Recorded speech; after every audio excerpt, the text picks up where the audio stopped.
আজকে আমাদের দেবনাথ ইনস্টিটিউশনে ভোটের ট্রেনিং শুরু হবে। তার আগে মুখ্যমন্ত্রী মমতা ব্যানার্জির এই সাদা পর্দায় বিজ্ঞাপন শুরু হয়। আমি প্রতিবাদ করেছি।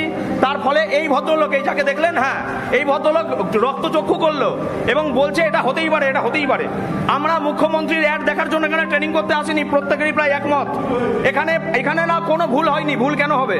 ভুল কেন হবে? এটা নির্বাচনী আচরণবিধি ভঙ্গ হয়েছে, যথাযোগ্য জবাব চাই। এবং উনি পার্মানেন্ট স্টাফ কি কন্ট্রাকচুয়াল, আমার যেটা জানার দরকার। আমি এখানে আনইজি ফিল করছি, যে কোনো মুহূর্তে আমাদের বাইরে বেরোনোর পরও আক্রমণ হতে পারে। এরা সব এদের সঙ্গে যোগসাজশ রয়েছে, এর একটা বিহিত হওয়া প্রয়োজন। আমি ভিডিও করলাম, এই যে দেখুন, এখানে আইডি প্রুফ দেখতে চাইছি, উনি দেখাতে পারছে না। আইডি প্রুফ ছাড়া আমরা কাউকে অ্যালাউ করবো না। এই যে এই ভদ্রলোক এবং যারা দায়িত্বে আছে তাদেরকেও বলেছি, তারা চুপ করে আছে, কোনো কথার উত্তর দিচ্ছে না। আইডি প্রুফ না দেখালে আজকে ট্রেনিং শুরু হবে না। যা হওয়ার হবে আমরা নির্বাচন কর্মী যারা তারা বুঝে নেব। এই ভদ্রলোক আমাদের রীতিমতো শাসিয়েছে। কেন আমরা মমতা ব্যানার্জির অ্যাড বন্ধ করতে বলেছি? এই ভদ্রলোক দেখে রাখুন, আইডি প্রুফ দেখাতে পারছে না। এ কে? পার্টির ক্যাডার নাকি? আমাদের এটা জানতে হবে। সংগ্রাম চলবে। রক্তাক্ত ভোট কর্মী আমাদের সৈকত চ্যাটার্জি রক্তাক্ত। আমরা তার মুখ থেকে এবার শুনে নেব যে কি হয়েছে। আপনারা দেখতেই পাচ্ছেন, আমরা এখন উপস্থিত রয়েছি রানাঘাট দেবনাথ হাই স্কুলে।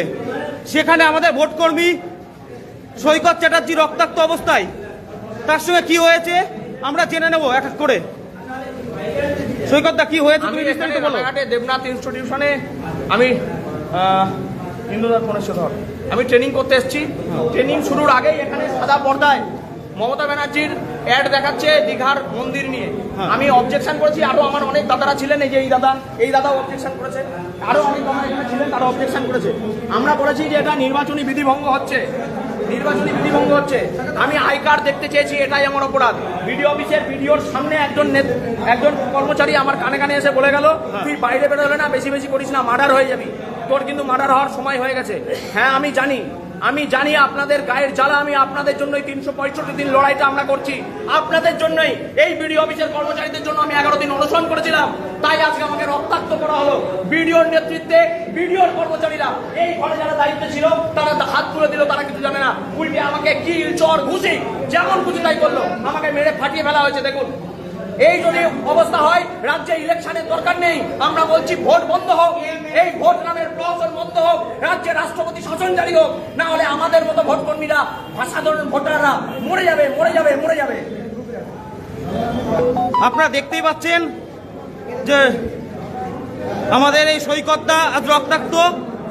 কারণ হলো ভোটের ট্রেনিং এর নামে এখানে মুখ্যমন্ত্রী মমতা ব্যানার্জির বিভিন্ন প্রচার চলছিল, তার প্রতিবাদ করায় তার গায়ে হাত তোলা হয়েছে। তাকে হুমকি দেওয়া হয়েছে, সে মার্ডার হয়ে যাবে। আমার অপরাধ, আমি আই কার্ড দেখতে চেয়েছি। আমি বলেছি আপনাদের জন্য আমি 11 দিন অনশন করেছিলাম।